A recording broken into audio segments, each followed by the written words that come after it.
And it is your election command center. We keep updating you on the results of the votes at the various constituencies. A number of them have been announced. We're still waiting for a number of them, but we're live on radio 3FM 92.7. You can listen to us if you're driving or unable to watch us on TV. Spread the word as well for those who cannot watch us. You can also watch us on DSTV channel 279, and we're streaming live on Facebook at TV3 Ghana. But in the studios with me, I have Dr. Jonathan Asantiotre. He is a political analyst, and he's just joined me. Thank you so much, sir, and I hope you're doing well. I'm doing great. You must have been following the results so far. Yeah. Are there any shocks for you, even before we get into the specifics? Well, let me say, is it still afternoon, right? Yes, yeah. It is. I think the ladies or the women are doing well. Yes, they are. And that is quite creditable.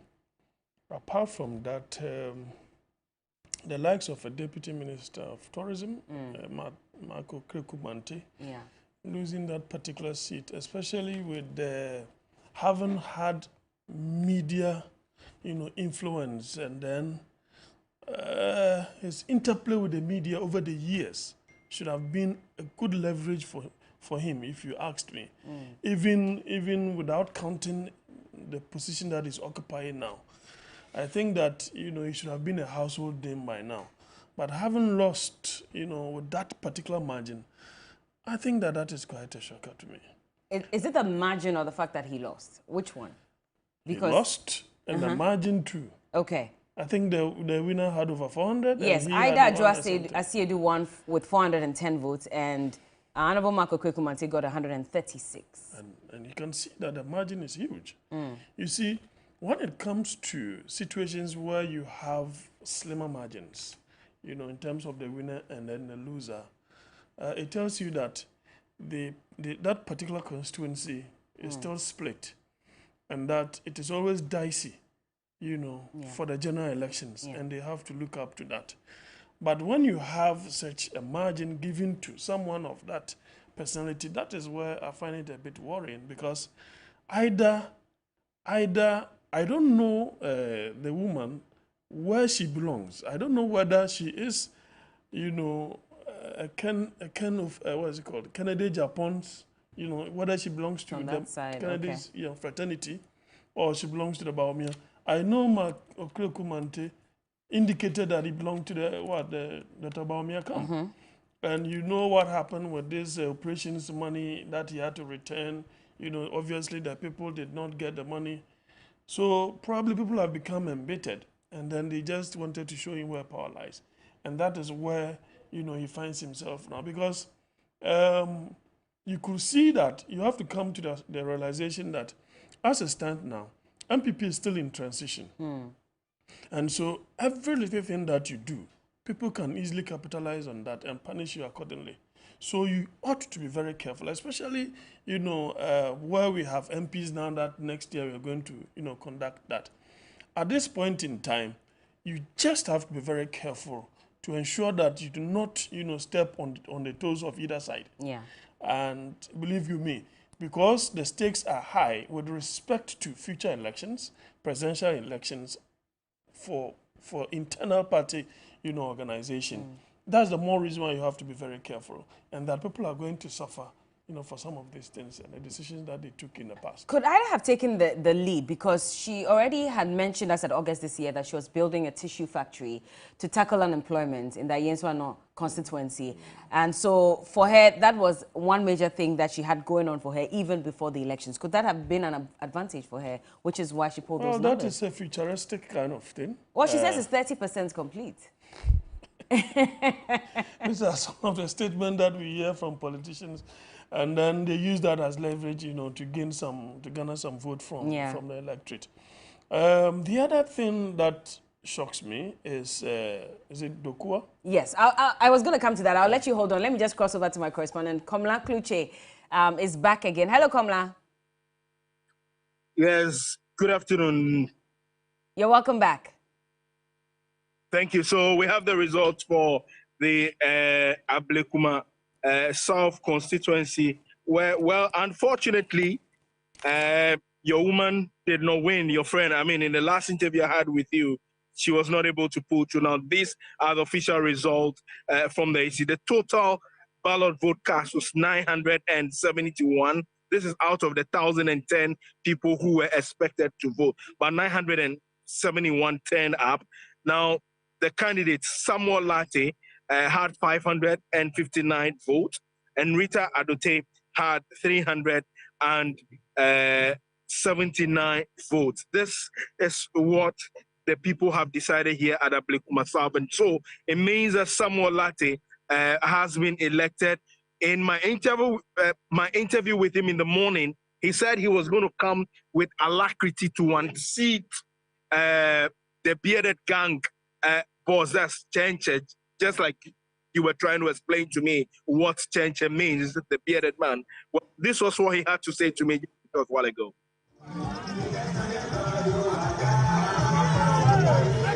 So, when I spoke to you in the morning, you said you were coming with alacrity to rescue. Full alacrity. Not just alacrity, but full alacrity to rescue the seat of Honorable Governor Boy. What is the margin that you have won with? I think I won over 200 votes. Over 200.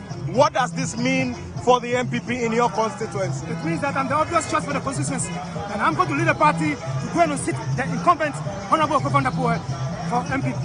For MPP. That would be a very daunting task for you, knowing, like I spoke to you in the morning, that he is the mayor or the former mayor of Accra.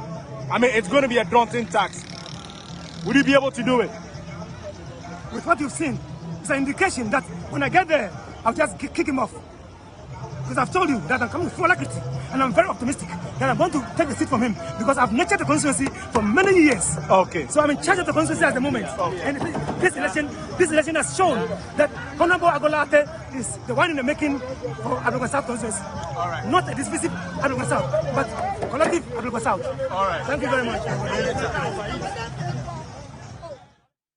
Latte there, of course, like Komla said, with alacrity, he's claiming the seat. Well, I mean, unfortunately, we were not able to get your good friend Rita to speak to. I mean, just before the declaration, she was nowhere to be found, though. So the female card and the royal card, unfortunately, did not play for her. But, well, it's generally accepted by the delegates that Ago, as they call him, is the one who has won, and they will throw their support behind him for him to be able, if he will be able to unseat Dr. Oko van der Poel. All right. Well, thank you so much for joining us with that update. But, Doc, let's go into that before we even go into Okankwei North, because this is also another place that will be keenly contested. And Dr. Alfred Oko van der Poel is more like, you know, the father of that community, if I may say so. And so this is going to be a tough one for the NPP. He says that he's going to win with alacrity and kick him off the seat. Is it going to be that easy? I doubt. You see, having been a mayor of, you know, the capital for that matter, he might have struck some acquaintances quite a lot. Yes, he might have stepped on some few toes, as it were. But I think that having had that kind of experience in the past, he will still have a firm grounding, if you asked me. Besides, it is not just about Auma South. We need to also interrogate the entire economy and the standard or cost of living in Greater Accra. And then sometimes you need to also consider the internal processes through which one gets elected. If it is quite murky, you will not get the support base. Now, having one with just a little over 200, it still tells me that, I mean, I'm talking about 971. Yeah. Who voted out of 1,010 that did not turn up. Okay, 1,010, I think some few hundreds did not turn up. So 971 voted, and he won a little over 200. I think that is still firmly not on the ground, and that there is the need for him to, you know, send olive branch to his opponent, so to speak, and ensure that they get that unity that they need. Because if he's not able to do so, then he should forget about it. Because the NDC, they did yes, I think somewhere May. In May, yes. And if there are any, you know, loopholes that they need to patch, they might have done that by now. So you still have a lot of work to do. You see, and most often than not, you hear people say, oh, I'm the unifier. We are going to ensure there is unity. But they tend to forget that there is a cause for the disunity, and they don't want to address that.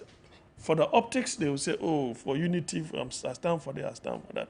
So I think that the internal processes leading to his elections, to his election, he must take good care of that. Yeah. And those that lost, I think that there is no need for his support base to be taunting them, especially that you did not get the overwhelming number. Yeah. It's always very important. But it stands in an arduous task if he feels that he can unseat, Dr. Okovana. But that would be a tough task. You are surprised that Nana Dokwa Siamaje emerged winner for Okankwe North. I mean, she polled 341 votes out of a total of 850 that were cast by delegates. And coming in second place was Akoto Albert Efia Asumeniwa with 228. And then also, Nyako Stephen Edipa got 108 votes.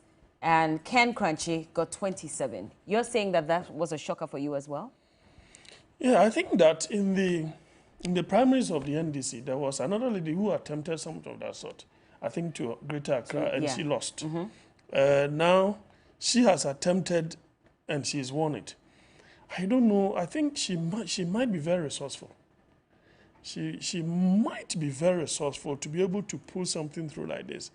And I don't want to think that she was given some kind of resources by the very candidate whom, she has left that particular seat for.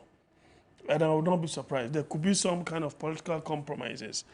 And I tell you what, it tells me that the people that I'm also seeing contesting for these orphan seats, these are people, in top positions of government, presidential staff and this.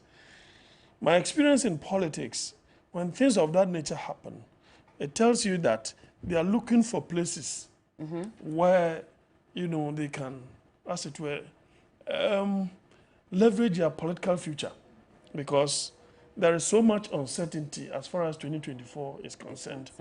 And she feels that if she contested probably Sami Oku, she's not likely to lose.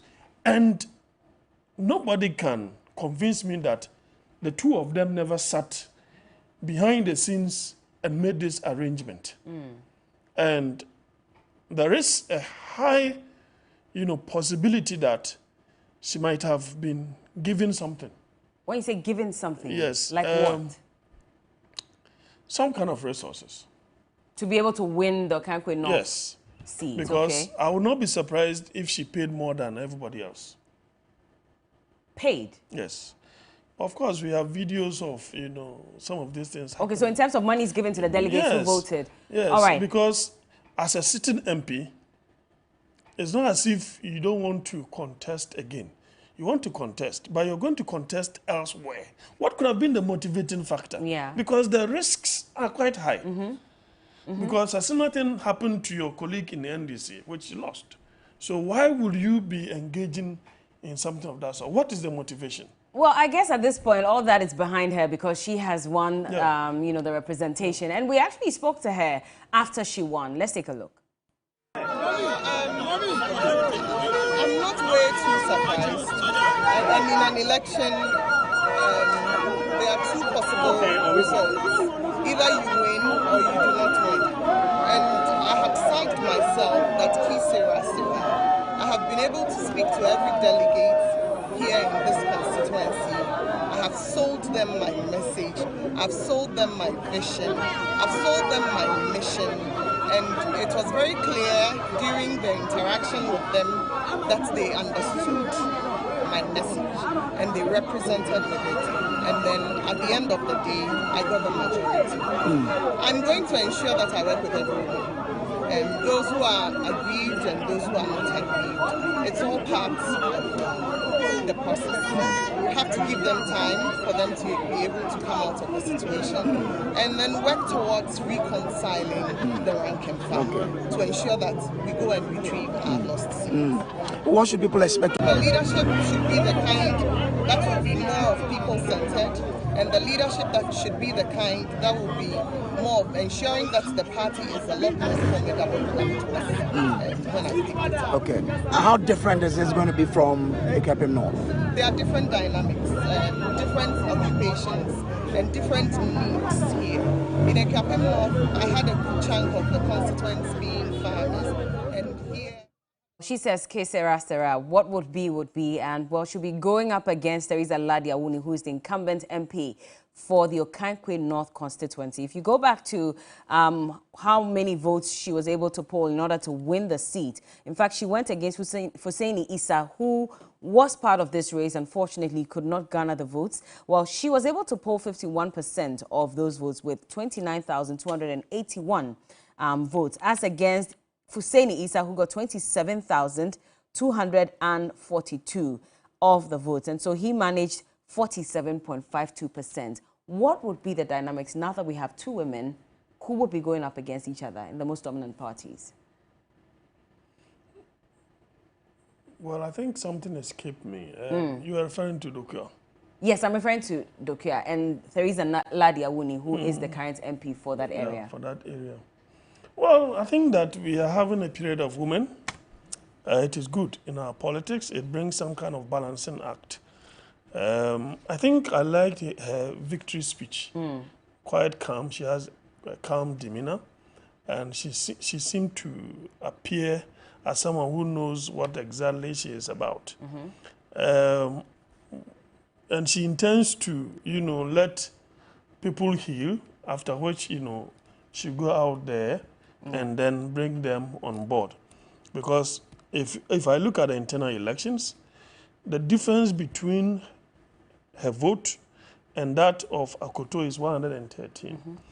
Now, if you look at it critically, those who have been nursing this ambition to become, parliamentary candidate in that area, they will feel peeved. They will feel peeved that you just came. When did she, nurse this ambition of coming to this particular constituency, of which she is one? I can tell you that she paid more than everybody else. You may not have, but we know our delegate, what they do. Is it about paying more, or she had the backing, probably, of the government's machinery? That could be part. And that's why I told you that she couldn't have decided to leave that place, take such a risk, and come here when you are sitting MP. Yeah. There must be something, gargantuan that is put before her. And that influence this particular, that is the main motivation. So these people are going to get, angry. And as you rightly pointed out, it tells me that she has the backing of probably the establishment, and she was able to sail through with whatever resources at her disposal. Now, when it comes to the general elections, as I said, the dynamics are different. Cost of living in Greater Accra is very high. And how many of these electorate can you offset with your monetary resources? And sometimes people will get angry, especially seeing that you've waited for all these years, we've been hungry for 4 years. All of a sudden, because you want our mandate, you are coming to distribute. Some of these things can easily backfire. So if you look at the Greater Accra dynamics, don't also forget that, look, definitely it is still going to be a struggle between the Kennedy-Japan faction and that of Dr. Bawumia. I don't know how they intend to handle that. So if that is the case, and you look at the general performance of Mr. Kennedy-Japan, it tells you that the grassroots base of the party are not in support of the presidential candidate, of their party. So with that, it could easily inure to the favor of the incumbent. I see. Let's move on to a Sujaman constituency, where results indicate that Pius Enam Hajide, the CEO of the National Youth Authority, has garnered 423 votes, as against Paul Asari Ansa, 131 votes, Chief Michael Ansa, 113, and Nana Brokwa Asari, 95. So clearly, the Chief Executive Officer of the National Youth Authority, Pius Enam Hajide, has gotten the nod to represent the NPP in a Sujan constituency. Now, back in 2012, he actually won the nod to represent the NPP in the Ketu North constituency and now has moved to a Sujan. And so this is also an interesting dynamic with regards to him in particular. Well, you see, if you listen to Pius's pronouncements in the past, there was no way you could go back to the voter region. Why? Yes. Don't forget, the president spoke harshly about one of the chiefs. And he himself was asked a certain question. And the response that he gave tells you that he doesn't see himself as having an umbilical cord with the Votarians. And that is the more reason why he shifted to this particular place. Now, if you also remember this Australian debacle, which of course, when it comes to the national elections, it will play up in there. So he will have to get his act together, do his homework very well, and then ensure that he can slug it out with the incumbent. Other than that, it will still be a tough call. So that Australian visa scandal will follow him wherever he goes, regardless. The opposition will latch on that. So the delegate, I don't know what might have influenced their decision to bring him. Of course, where he finds himself is quite resourceful. Resources will be at his disposal, and certainly, it will inure to his benefit, of which we are seeing. Well, so Eugene Ahin as well has won the primaries for the Senya West constituency. So he got 862 of the votes. He's the Director of Communications at the presidency. Amos Opey Okai followed with 119 votes. And so he is going against Gisela Tete. Now, remember, this is a time when Gisela also took the seat from the NPP in the 2020 elections. And so this is going to be a keenly contested seat in the Senya West constituency. What do you think could happen here? You see, here again, you need to look at voter apathy in the central region itself, especially the just ended presidential primaries of the NPP. You need to consider that and see whether the party is formidable or united at that particular constituency. But to garner 862 is quite huge. And I think that it also typifies the fact that this is his second time. And I think he has that overwhelming support of the delegates, so to speak. And this time round, I think that if the dynamics do not remain the same, then Giselle Tete will have to work a little hard if she will really want to. Because definitely where he's coming from, he will have more resources, right, than Giselle. And if that is the case, then she must be loved. She must really be loved by the people to be able to decide that we are going to maintain Giselle. But if you say that, Honorable George Anda was a deputy communications minister at the time when he lost the seat. He probably also had the government machinery behind him, probably, and so should have been able to maintain that seat, but he still lost it. Well, Honorable Anda had his own internal issues. It's not everything that we can put. I mean, they accused him of certain things that, angered the people in the constituency, and for which reason they decided, against him. Giselle, if you look at her family, they are also resourceful. So it is just going to be either a contest of ideas or a contest of resources. And people are not shying away from the fact that they may want to use things of that nature to influence the delegate. And most of these delegates appear poor. And so it is always their Wakoko season. But in terms of national elections, the dynamics are different. So if I am using the same argument in terms of central region, that Mr. Kennedy Japan won against Dr. Baumia, then this Eugene will still be seen as an establishment candidate. And that will not augur well for him. But that's the thing. I mean, we do hope that there's no form of vote buying, even though there have been a few allegations here and there. There are videos as well. He may have paid about 3,000 Ghana cedis, etc., to be able to win this seat. And so the issue about vote buying, again, does not go away. It is a part of us at this point. Question is, are we ready to deal with it?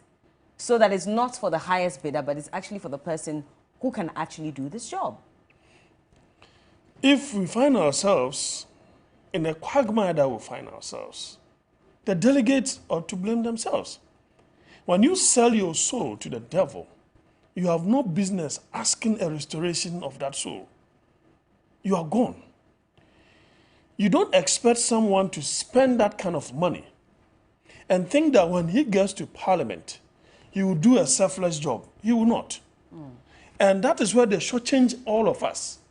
Because if there is any contract, they will just do a porous job, get his cut, and he will be using that to offset the debt. Nobody gets rich and will want to become poor. It is the poor people who will want to what? Get rich. So you don't fall from grace to grass. It is something that nobody believes in. So whatever be the case, he must amass some wealth to be able to buy them once again in the succeeding delegate elections.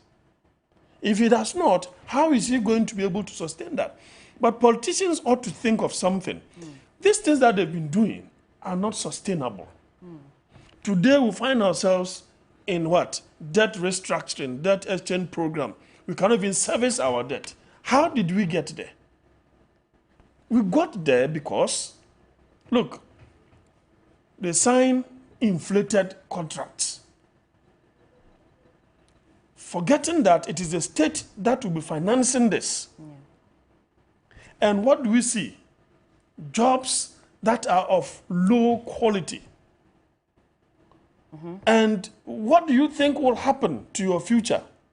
They will pile up what? Taxes on you to break your neck, a yoke for that matter. We just cannot pay. But once they have already expended this kind of money through the power brokers, the financiers, it ends up in state coffers. At the end of the day, it is us. It is us who are going to bear the brunt of this kind of debt. Which is what we're seeing at the moment. This is what we are seeing. So it's a cycle. It is a cycle. You see, if there is no giver, then on what basis are you going to accept something? I'll let you hold on with this. Let me go to Thomas Khan, who is on the phone lines with us, and he's giving us the results for Cape Coast South constituency. Hello, Thomas. Hello. Thank you for joining us. What are the results?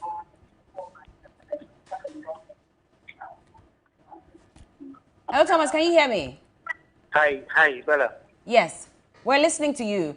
I believe the results are in at this point. Yes, the Cape Coast South. Yes, I can hear you, Bella. Carry on. All right, so for Cape Coast South, we have a voter turnout to be 579. We had 579 people who turned out to vote.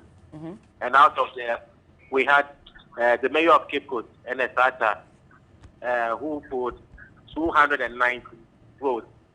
Okay. James Bill Wattenberg also came through with 9 votes. Theodora Apple, who happened to be the only female candidate amongst the three, also had 279 votes with just 1 rejected ballot. So at the end of the day, NSATA, who happens to be the mayor of Cape Coast, emerged the winner. And Bella, if you would recall, NSATA was the candidate for the NPP in 2020 election. Yeah. So this election, going into the 2024 election, he's going to face Kwekore Kitegen for the second time. And that is one tough race that the NPP is going to face.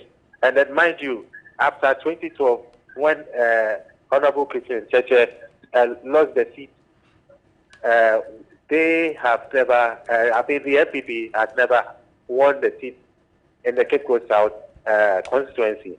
You know, after Christian Cheche, the NPP has never had an NPP, parliamentary candidate or a parliamentary person winning the seat for the NPP. All right. Since Honorable Christian Chete left. Yeah. All right. Well, thank you so much for the update. Thomas Khan there with the results for the Cape Coast South constituency. We'll come back to the issues about vote buying, but this is one of the constituencies you were looking forward to. Tell us why, and are you surprised by the results? I'm not surprised. You know why? The lady, this is her first time. And I think she was quite popular. You see, Ernest Atta, don't forget how he struggled to get the approval of the assembly members. How he had to bulldoze his way through, using, state power and all those kind of machinations that took place before he got himself approved. And so someone's she's a first timer, 279, 290, look at the difference. So it tells you that he's not someone that they wanted. Yes, it's not someone that they wanted. And I think that Kwaku Ricketts-Hagan is equally doing so well now.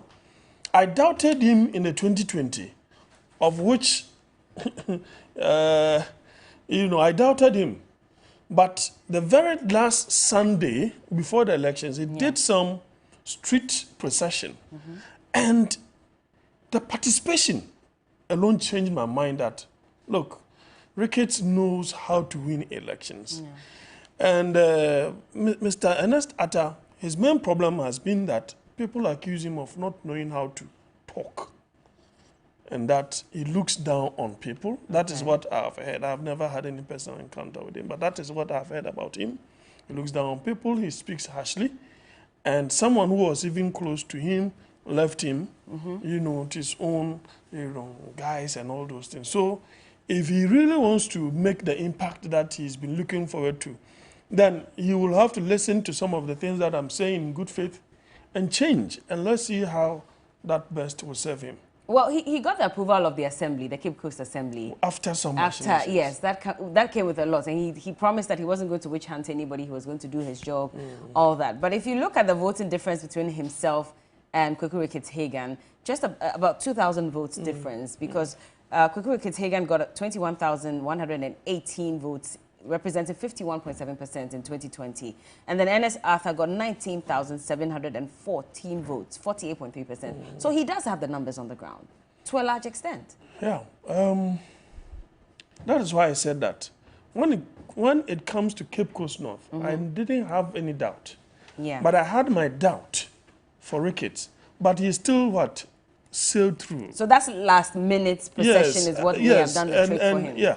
And for me, because people were thinking that he was not that visible as that of the Cape Coast North MP, Dr. Kwame Minta, because virtually he's always home. As I speak with you, he's in Cape Coast, attending to a few of the programs within the constituency.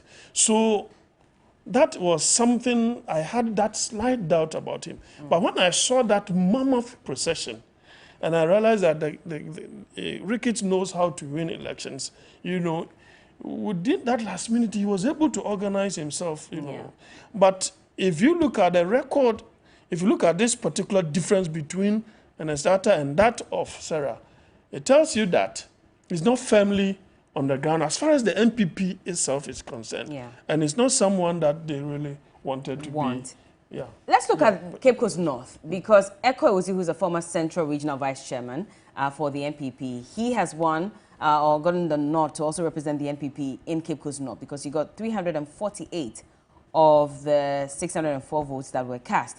Barbara Ashayisi, a former Deputy Education Minister, tried again, hoping that she could garner some votes. She only got 24 of the votes, and Lawrence Ampa got 230. So Eko Ewusi as well is going in there on the back of, allegations here and there. So how is that also going to play out?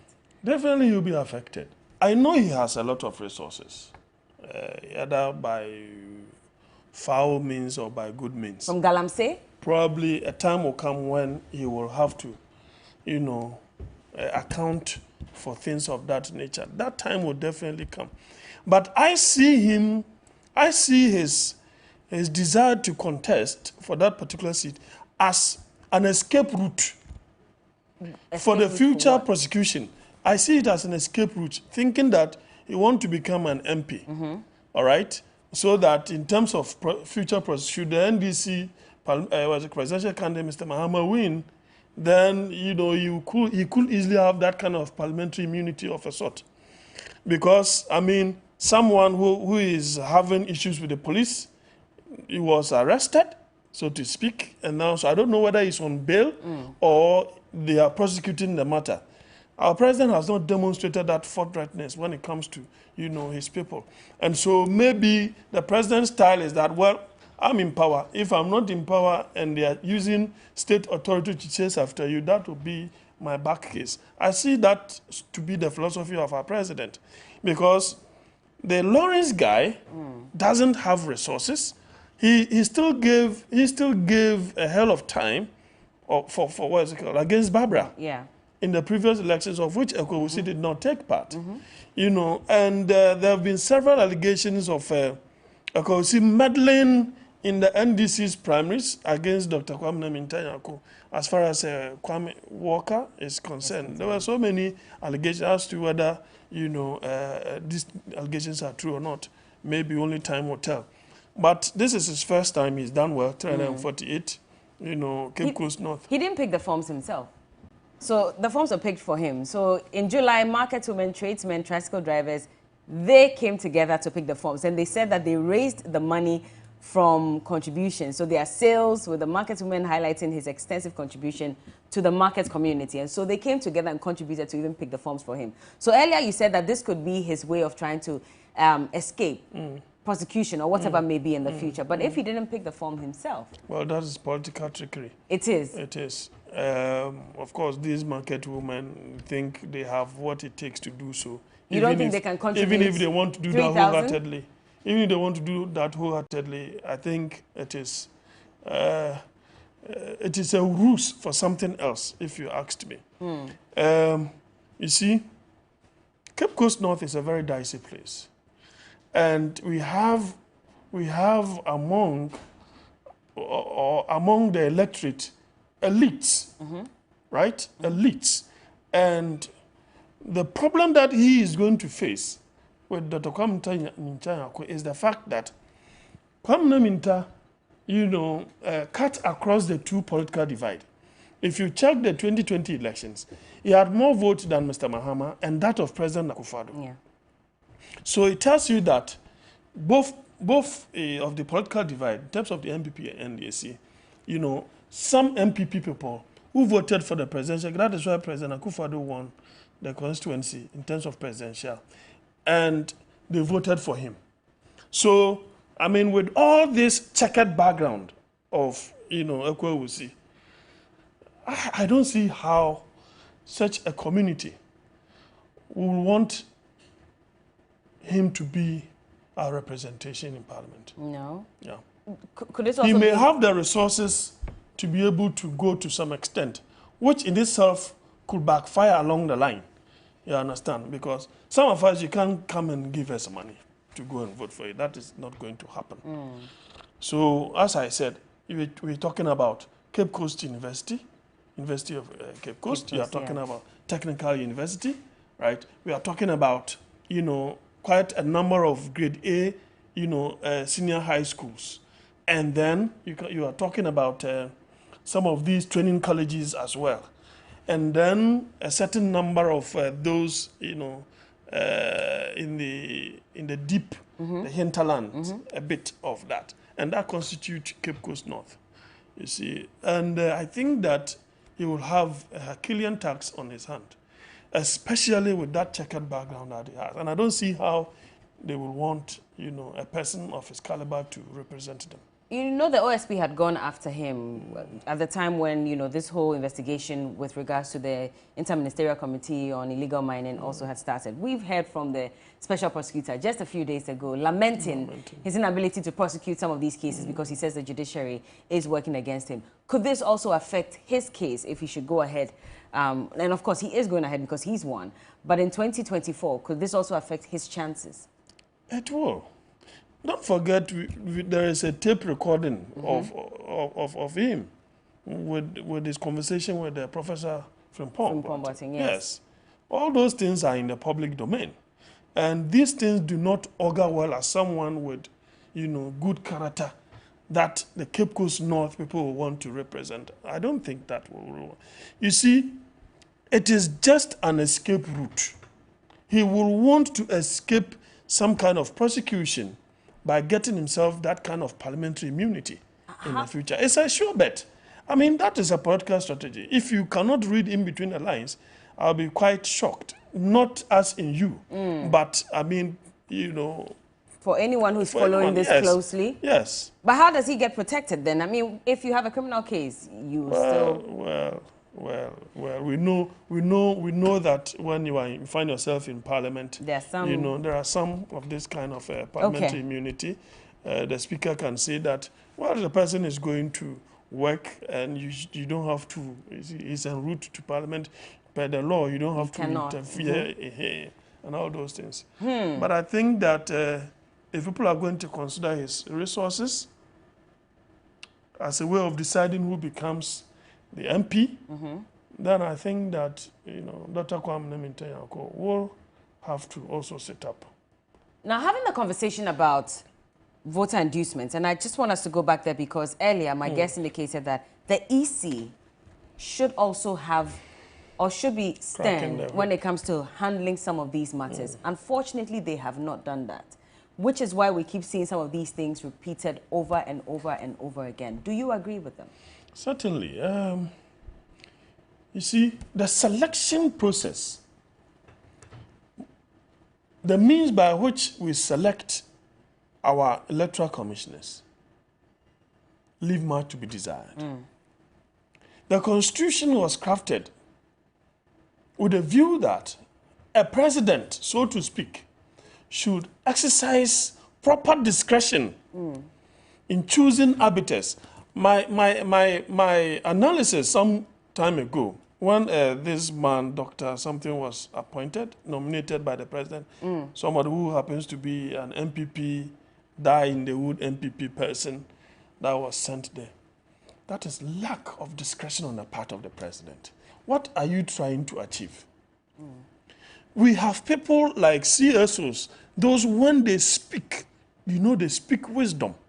I was thinking of this man, is it Dr. Brighter Kweti or something like that? If you listen to him and listen to analysis, you need such a person to be the electoral commissioner. And he will be a no-nonsense man. Look at Dr. Farijan.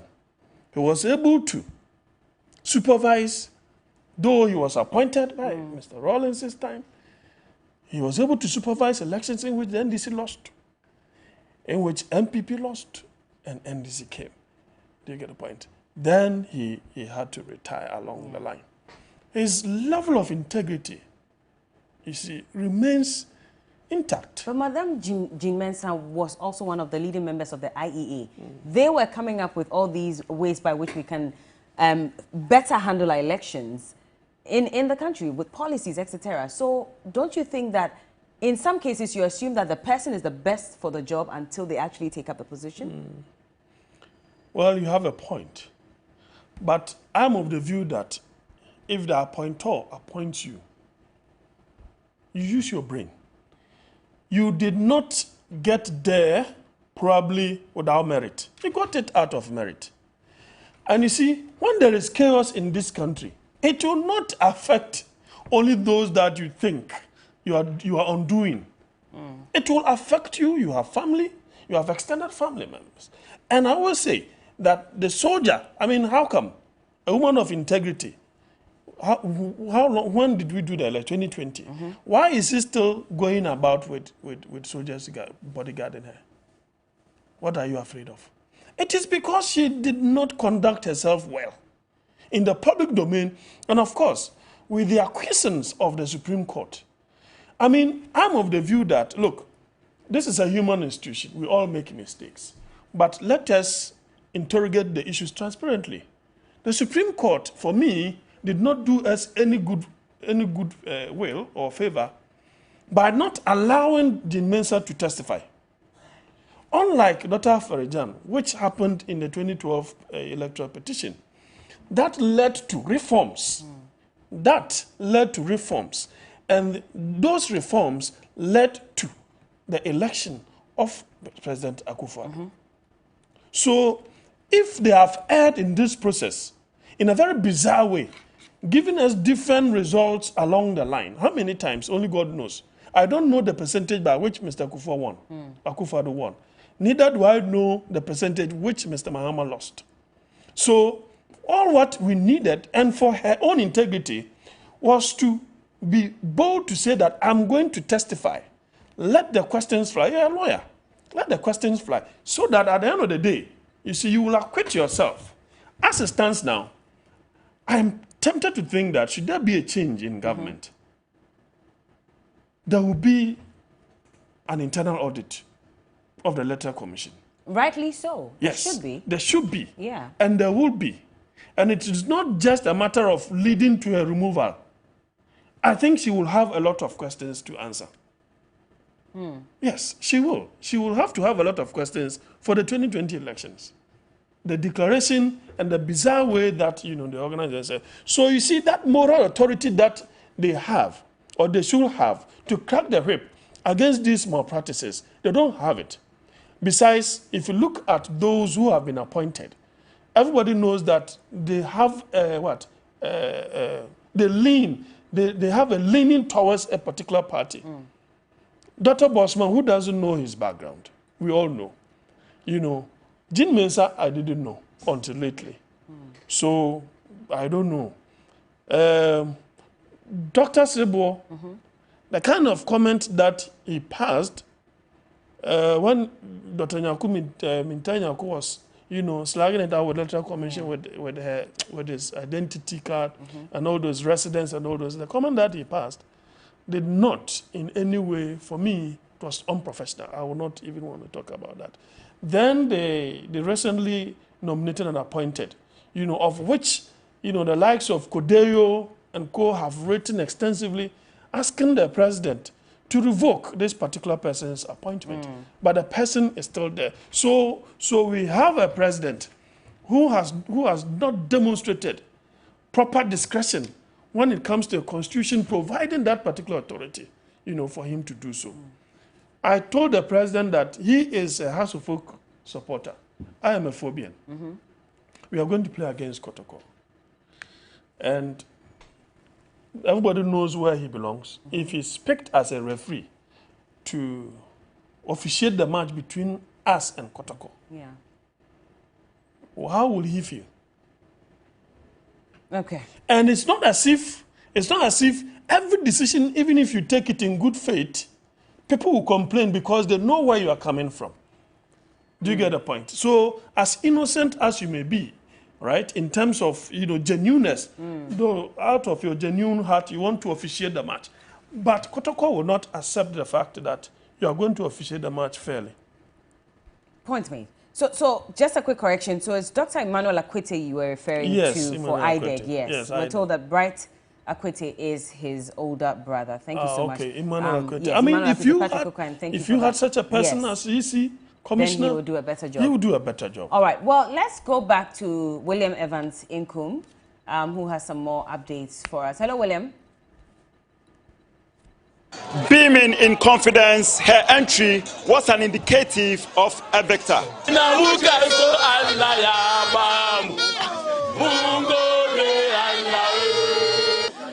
This is a sign that I have won the elections. Grabbing a landslide victory, Gifty Ndoma will be the second PC to represent the NPP in the Jasm Dumasi constituency since 2000, when Elizabeth Owusu became the first woman to represent the ruling New Patriotic Party in the Jasm Dumasi constituency. NPP believes in service. They know how I've served this party. They know how dedicated I've been to the people of this constituency. Her competitors were sure of grabbing same. Kingsley was even specific, and he gave his percentage to winning. Yes, by the grace of God, I'm going to. By what percentage? Oh, 64%. Eventually, she came, she saw, she conquered. Now, she tells me or assesses the challenge ahead of her. I believe that the good people of this constituency have, over the years, observed my leadership qualities. They've appreciated it. And I'm resolute and I am confident that our sitting MP is tired and so he has to be retired. We need a very good representation in Parliament, someone who can sell this constituency to the whole globe, someone who can represent the constituency so well that the government and the Parliament will understand and will know that there is a constituency in Sujan and Se West that needs roads. There is a constituency in Sujan and Se West that needs potable water. William Evansinkum, TV3 News, Sujan and Se West, Ashanti region. All right, and so that is some updates from the Jasm Dumasi constituency as well. That's also another area that I'm sure the NPP is looking to win. They've only won that seat once, and they're hoping that this time around they'll be able to take this seat from the NDC. Whether it's going to be an easy one or not, well, we're yet to find out. But Doc, what do you make of this area as well?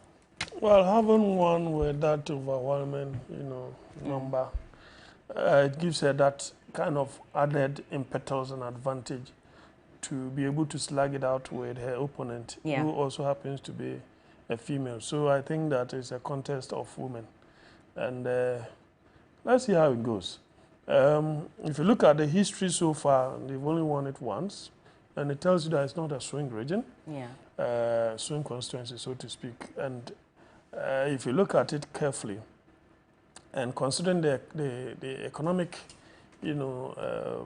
situation that we find ourselves, so you see that it will be from a macro to a micro. The effect will be from a macro to a micro. From the national to the constituencies, that will be the micro level. So I think that she's lucky. She's won by that overwhelming number. That means that as far as the NPP is concerned, the level of division is probably infinitesimal.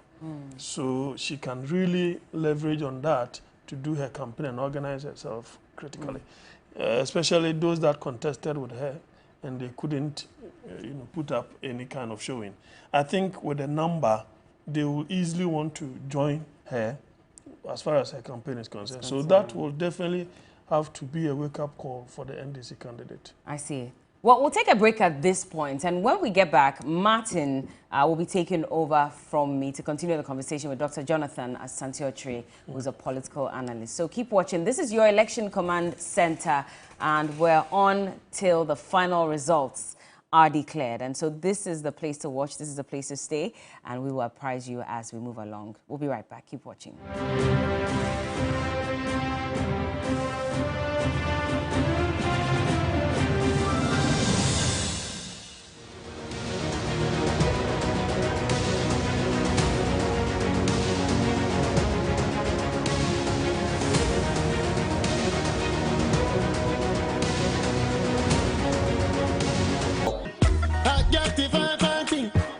Invite your staff, come and give your best clients the most memorable experiences by buying a few tables. Join us at a 3FM all-white party. Expect incredible live performances from top artists. I'm talking about Stoneboy, Manifest, KK Fusu, and Akwabwa. Oh, and fire DJs on rotation. It's a 3FM all-white party on December 28th at the La Palm Royal Beach Hotel, starting at 7 p.m. Please call 0531 100 927 and 0532 200 927 for your table reservations today.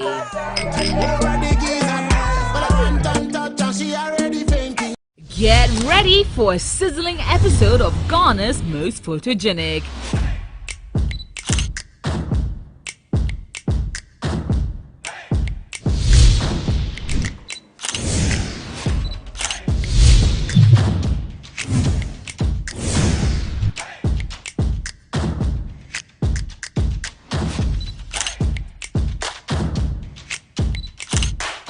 This week, we dive into a sea of glamour as 12 stunning ladies bring the heat in our exclusive bikini photo shoot.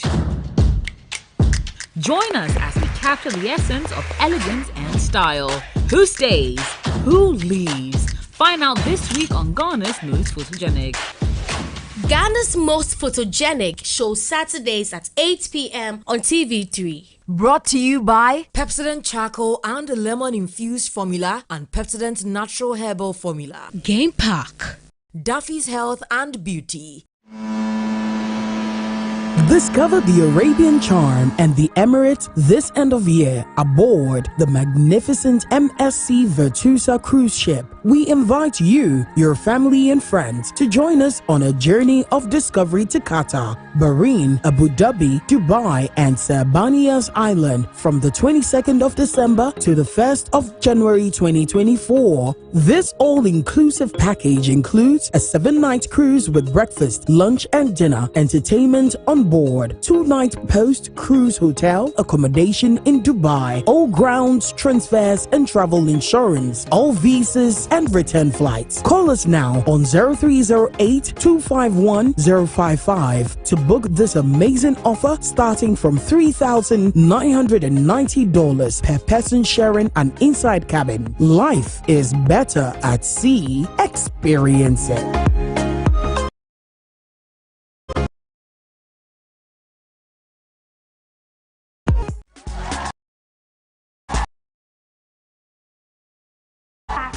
Tower Joy, the NAT back for its second edition, and it is bigger and better than ever. Calling all talented youths, auditions for 2024 are in full swing.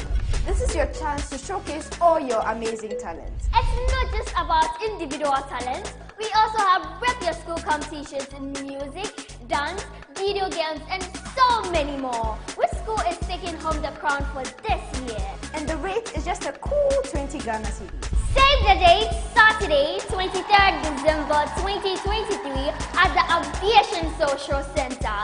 It's going to be a total showdown and a blast. The National Kids Festival and Awards, where talent meets laughter. Be there! Kids Festival is sponsored by Tasty Tom, Heritage Christian College.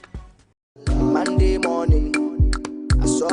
This holiday season, the Atlantic Mall near Medina Atomic Roundabout is your one-stop destination for incredible deals. Join us from Tuesday 19th to Friday 22nd of December for the ultimate TV3 pre-Christmas sales fair. From 8 a.m. to 7 p.m. each day, experience heavy discounts on a wide range of products that will make your home merry and bright. Whether you're looking for the perfect gifts, festive decorations, or must-have items, we've got it all at prices you won't believe. The TV3 pre-Christmas sales fair is on Tuesday 19th to Friday 22nd of December from 8 a.m. to 7 p.m. each day at the Atlantic Mall near Medina Atomic Roundabout. Bring your family and friends to enjoy the holiday spirit with special appearances from Santa Claus and exciting festive entertainment. Don't miss out on the joy of giving and saving. See you at the Atlantic Mall for the TV3 pre-Christmas sales fair. Come shop, save, and make this holiday season unforgettable. See you there.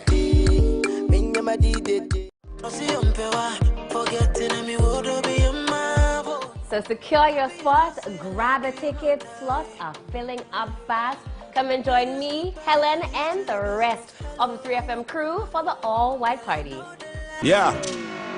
I pull up on the future, screaming hallelujah. Don't forget, it's the 28th of December. It's a Thursday. You don't want to miss out on this ultimate party experience. It's a party of all parties this December. Come in your all white and let's party together. 3FM's 28th December all white party. I will be there. See you when I see you. Into the future with you. For all your exclusives, 3 Entertainment will be there to capture the fun, the glitz, the glamour, and the most exciting moments on the night. It's a 3FM all-white party on December 28th at the La Palm Royal Beach Hotel starting at 7 p.m. Please call 0531 100 927 and 0532 200 927 for your table reservations today.